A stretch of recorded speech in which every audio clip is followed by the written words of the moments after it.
T V پہ حملہ کر کے آگ لگا کے وہاں پہ اور پارلیمنٹ پہ حملہ کر کے پرائم منسٹر ہاؤس پہ رپورٹ کر رہے تھے ٹیلی فون پہ اپنے لیڈر کے اوپر اور شاباش لے رہے تھے. اس وقت کیا سوچا تھا ان کو کچھ شرم کرنی چاہیے, کوئی حیا کرنی چاہیے ایسی بات کرتے ہوئے. اپنا ماضی تو پہلے سامنے رکھیں.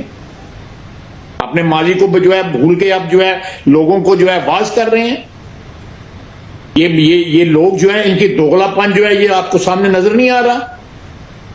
126 دن جو ہے ان لوگوں نے دھرنا دیا. جو ہے امبیسڈر جو ہے چائنیز امبیسڈر گیا ان کے پاس کے دھرنا اٹھا دو کہ پریزیڈنٹ شی نے آنا ہے. انہوں نے انہوں نے اس وقت بھی پاکستان کے خلاف جو ہے ایک سازش کی اور پاکستان کو دیوالیہ کرنے کی کوشش کی کہ کوئی ملک جو ہے پاکستان کی مدد نہ کرے. 126 دن اور اب کیا کھنڈرات چھوڑ کے گئے ہیں. ان کو شرم آنی چاہیے اس قسم کی گفتگو کرتے ہوئے. اپنا ماضی تو سامنے پہلے رکھیں. صاحب کیونکہ انہوں نے کہا ہے کہ ملک کے لیے آگے بڑھے اور رفع درگزر سے کام لیں, آپ کہہ رہے اس کی گنجائش نہیں ہے.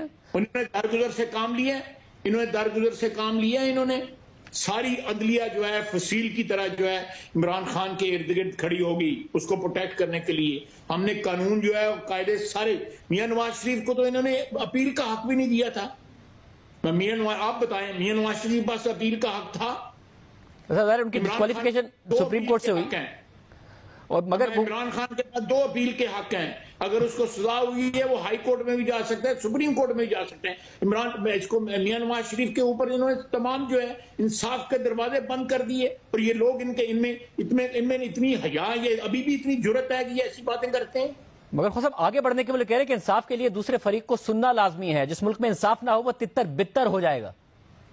ہم نے تو سب کچھ سنا. ہم نے تو پچھلے 16 مہینے میں ہر بات سنی. جو ان کی گرفتاری کے اوپر جو ڈرامے ہوئے ادھر زمان پاک میں سب نے دیکھا. جو عدالتوں میں ڈرامے ہوئے سب دیکھا. جس طرح عدلیہ نے ایک پارشل رول جو ہے وہ